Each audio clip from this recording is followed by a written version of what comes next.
Merhaba. Suudi Arabistan deyince aklımıza ne geliyor? Petrol, kutsal topraklar, uçsuz bucaksız çöl ve zenginlikler içinde yüzen Suudi kraliyet ailesi. 2002 Dünya Kupası'ndan sonra bu kelimelerin yanına bir iki kelime daha eklememiz gerekiyor. Bu kelimeler futbol ve transfer. Özellikle Katar'da yapılan Dünya Kupası'ndan sonra Cristiano Ronaldo'yu astronomik bir fiyatla El Nassr takımına transfer edince Suudi Arabistan futbolda yeni bir döneme girildiğinin ilk sinyallerini çoktan vermişti bile. Bu yaz transfer sezonuna da adeta fil gibi girdiler.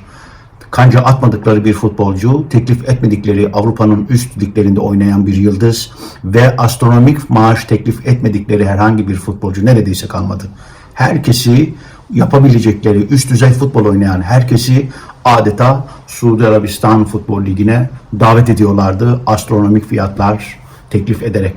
Peki Suudi Arabistan futbola girdiği sponsorluklarla ve transferlerle neyi amaçlıyor, neyi hedefliyorlardı? İşte bu soruların cevabını arayacağız.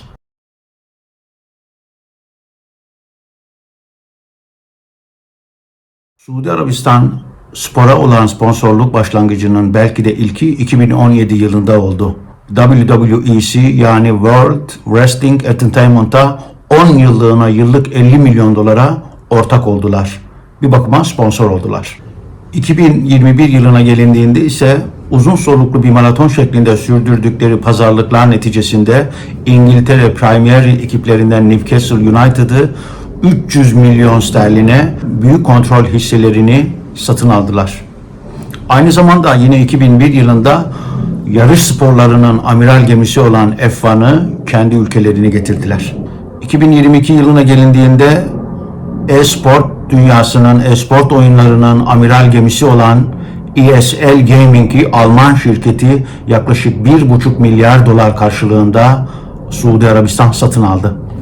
Yine 2022 yılında motosiklet dünyasının bir numaralı yarışı MotoGP'yi Grand Prix'sini 15 yıllığına ülkesinde yarıştırmak üzere sponsor oldu.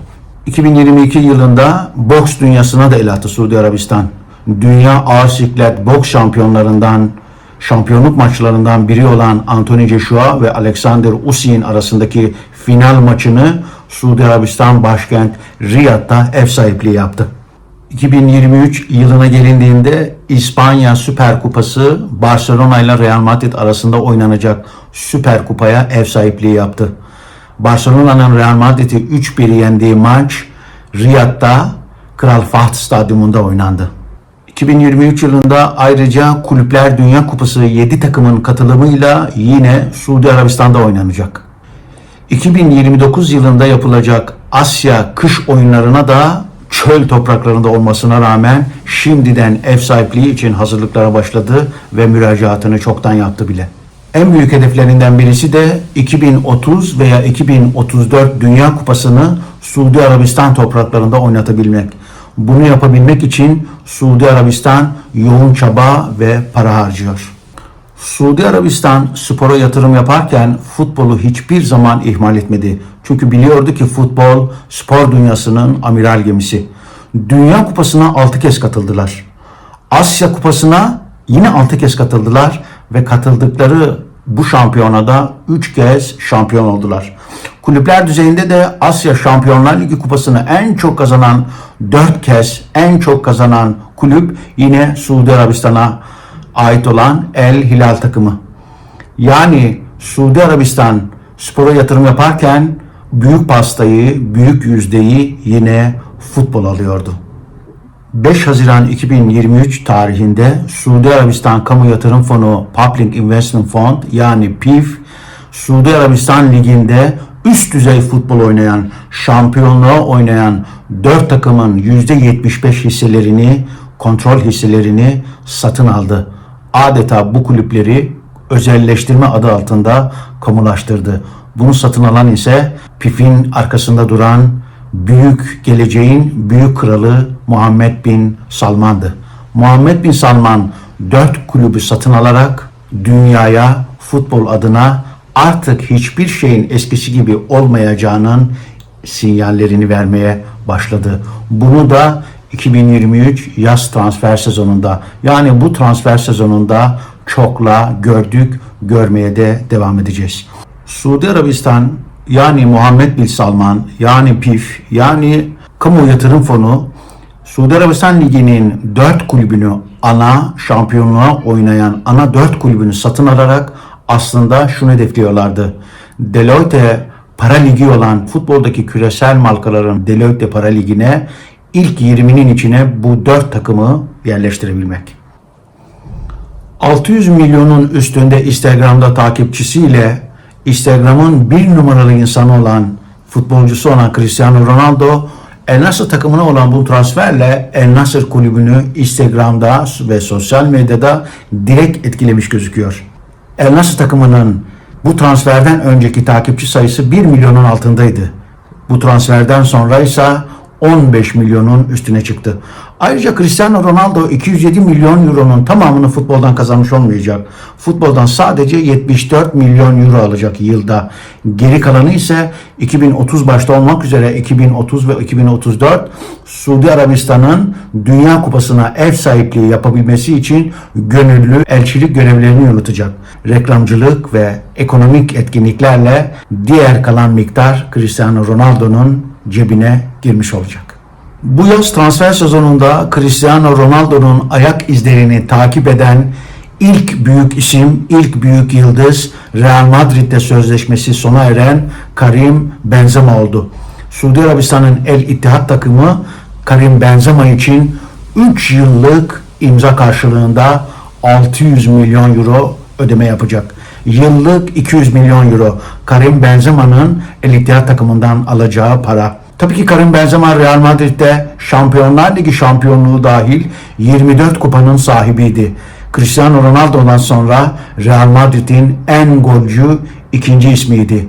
Böylece Karim Benzema Cristiano Ronaldo'dan sonra transfer piyasasını alt üst eden ikinci büyük imzayı atmış oldu. Futbol dünyasında transferlerde özellikle din ve ideoloji çok geri planlarda gelir.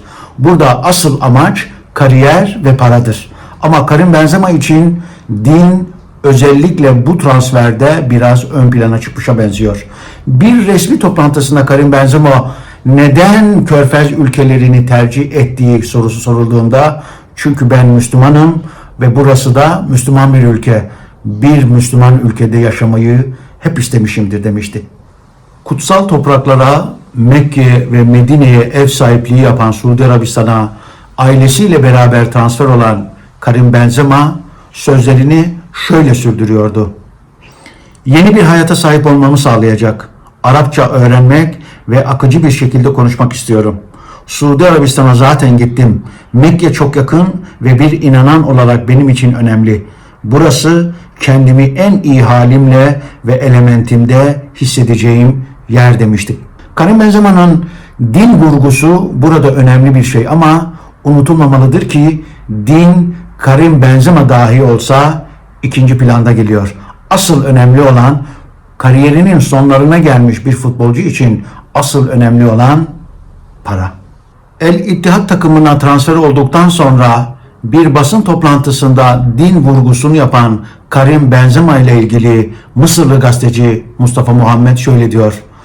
Din aslında bir futbolcunun kendi ülkesinde özgürce yaşayamadığı bazı şeyleri Müslüman bir ülkede özgürce yaşayabilme ihtimalini ortaya doğuruyor.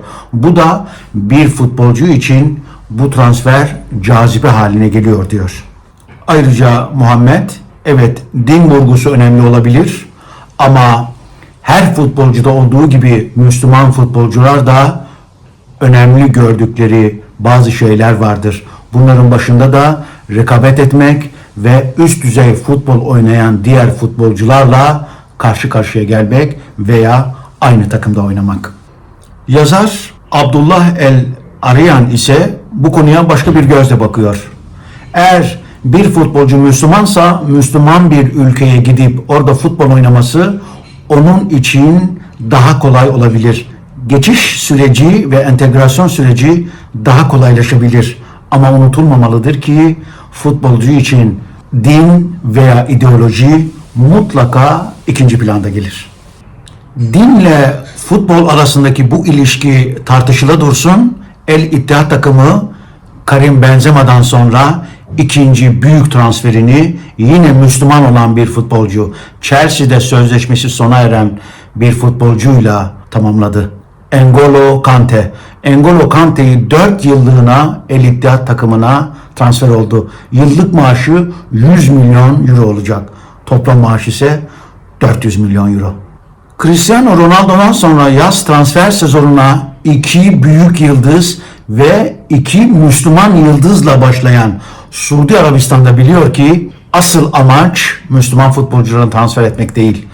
Asıl amaç küresel manada dünyanın her kesiminin kabul ettiği büyük yıldızları kendiliklerine çekmekti. Ve bunun için Karim Benzema ve N'Golo Kante ile sınırlı kalmadılar. İşte transfer ettikleri futbolcular.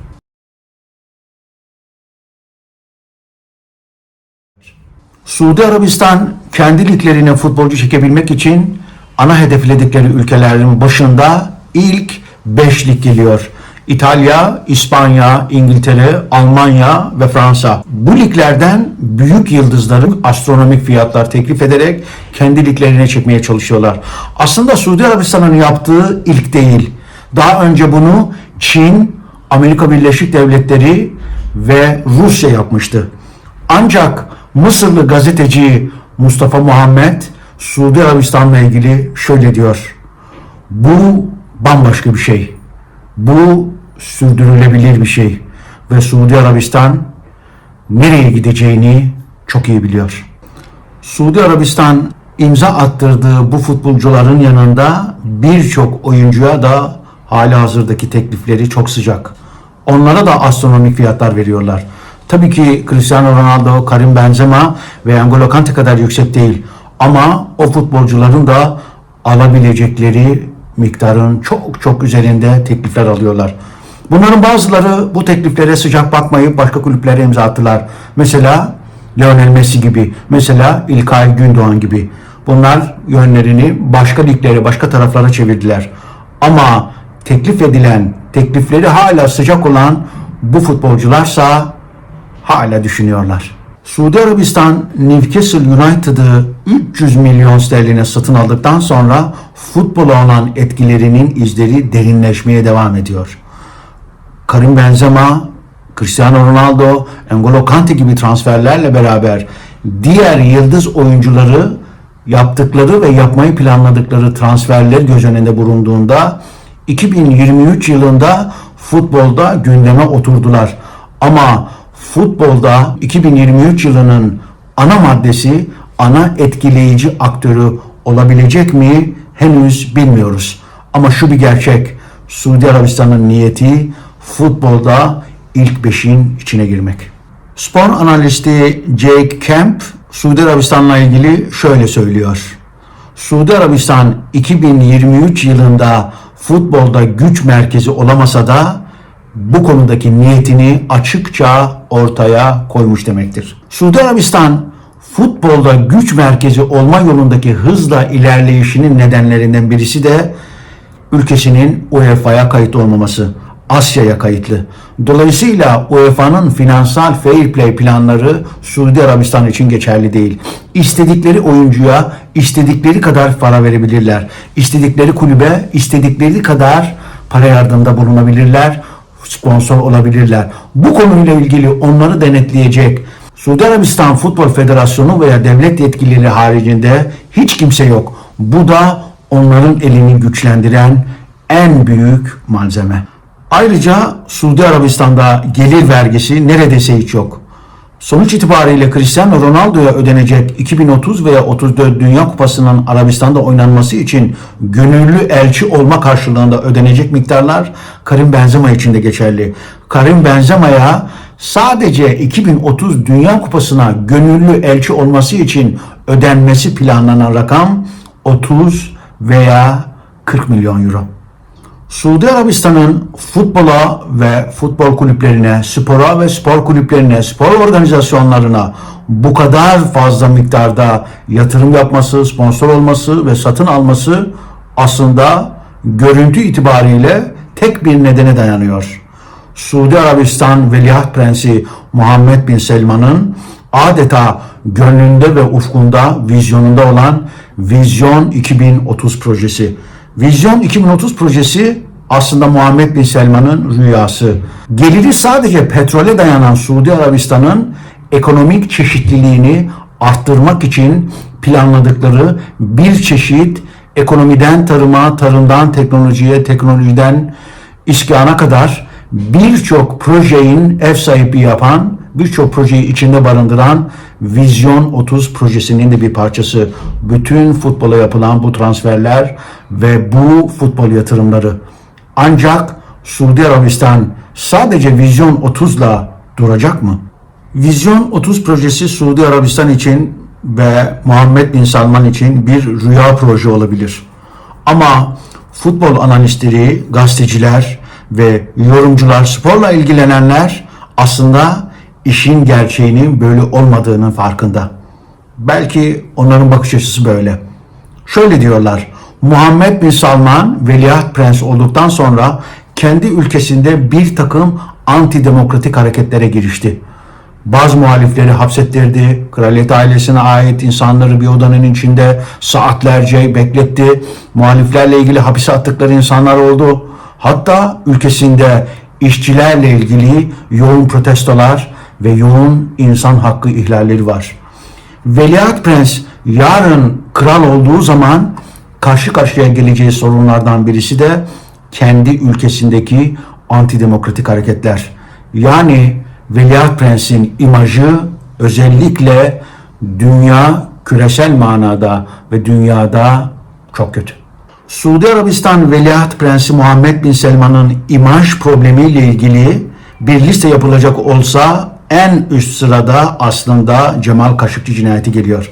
Cemal Kaşıkçı, Washington Post gazetesinde gazetecilik yapan Suudi Arabistan vatandaşı bir gazeteci. Bu gazeteci 2018 yılında İstanbul'da, Türkiye'de Suudi Arabistan elçiliğinde hunharca katledilen bir gazeteci. Dünyanın bir numaralı gündem maddesi haline geldi. Suudi Arabistan Veliaht Prensi bununla ilgili yargılamalar yaptı. Türk hükümeti ile Suudi Arabistan hükümeti arasında çeşitli pazarlıklar yaşandı. Hatta Türkiye bununla ilgili tehditvari veya şantajvari şeyler söyledi. Bir takım avantajlar elde etmeye çalıştı Türk hükümeti Cemal Kaşıkçı cinayetini kullanarak. Hatta Muhammed Bin Selman kendi ülkesinde de bir takım yargılamalar yaptı. Bazı insanları hapse attı, bazılarını idam etti, astırdı.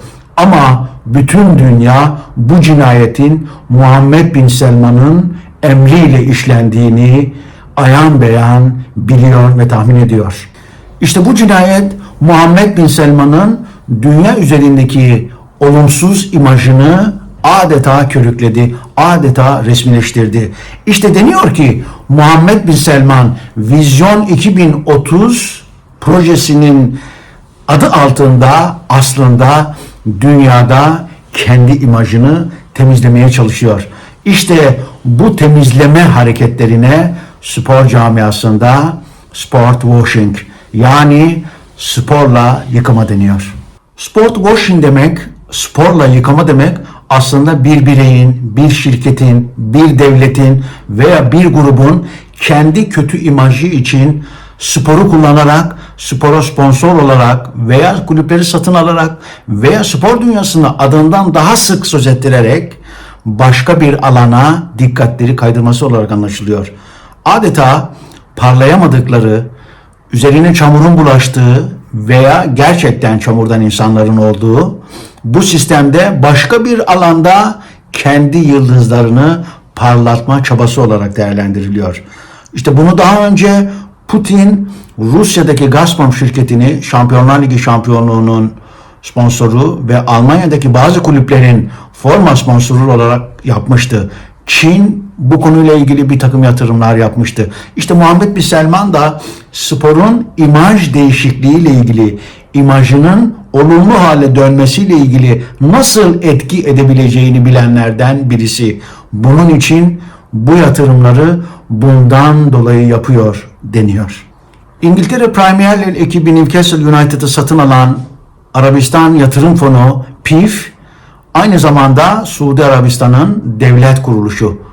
Suudi Arabistan demek aslında Veliaht Prens Muhammed Bin Salman demek. Dolayısıyla PIF'in atacağı her adım aslında Muhammed Bin Salman'ın attığı adım demek. Bütün imaj çalışması, bütün artılar ve bütün pozitif etkiler aslında dolaylı olarak Muhammed Bin Salman'ın defterine yazıyor. Bunu çok iyi biliyor Muhammed Bin Salman ve bunu hunharca kullanıyor. Çünkü Suudi Arabistan petrolde dünyanın en zengin ülkelerinden birisi. Ve bu parasını da kendi imajını, kendi gelecekte olabilecek kötü imajını silmek için kullanıyor. Aslında PIF yani Suudi Arabistan Kamu Yatırım Fonu Newcastle United'ı satın alırken çok eleştirilere maruz kaldı. Satın alma çok uzun sürdü. Bir takım tartışmalara yol açtı. Kamuoyu üzerinde çok tartışıldı. Spor camiası üzerinde çok tartışıldı. İngiltere Futbol Federasyonu uzun süre direndi bu satışın olmaması yönünde. Çünkü PIF Suudi Arabistan Kamu Yatırım Fonu. Suudi Arabistan Kamu Yatırım Fonu demek aslında Suudi Arabistan Veliaht Prens Muhammed Bin Salman demek. Oysa Muhammed Bin Salman'ın Kaşıkçı cinayetiyle başlayan bir sürü kötü imajı var, kötü etiketi var. Antidemokratik bir ülkenin gelecekteki kral adayı. Dolayısıyla Newcastle United'ı satmak demek gelecekteki Kral Salman'a imajı açısından bir takım faydalar sağlamak demekti. İşte bu tartışmalar eşiğinde Newcastle United uzun süre bu tartışmaların odak noktası oldu. Ama 2021 yılına gelindiğinde Muhammed Bin Salman Newcastle United'ı satın almayı başardı. Ve 2022 Dünya Kupası'ndan sonra da adeta yıldırımlar çaktı futbol dünyasında. Paralar savurdu. İşte bunun nedeni, ana nedeni her ne kadar vizyon 2030 gözükse de ana nedeni Muhammed Bin Salman'ın imajı. Muhammed Bin Salman imajı için elindeki neredeyse bütün parayı saçmak üzere. Peki Muhammed Bin Salman'ın ne kadar parası var? PIF'in ne kadar parası var? Ekim 2022 tahminlerine göre PIF'in yani Kamu Yatırım Fonu, Suudi Arabistan Kamu Yatırım Fonu'nun parası 608 milyar dolar. Bu PIF'in bütçesi. Dolayısıyla PIF bu parayı istediği gibi dağıtabilir, istediği gibi kullanabilir. Peki 608 milyar dolar biterse ne olur? PIF derken şu aklımıza gelmeli. Suudi Arabistan devletinin parası ne kadarsa PIF'in parası da o kadar. Görünür o ki PIF yani Muhammed Bin Salman futbolla ilgili para harcamaya devam edecek. Ne kadar süre devam edeceğiyle ilgili henüz bilinen bir şey yok. Ama bilinen ve tahmin edilen bir şey var.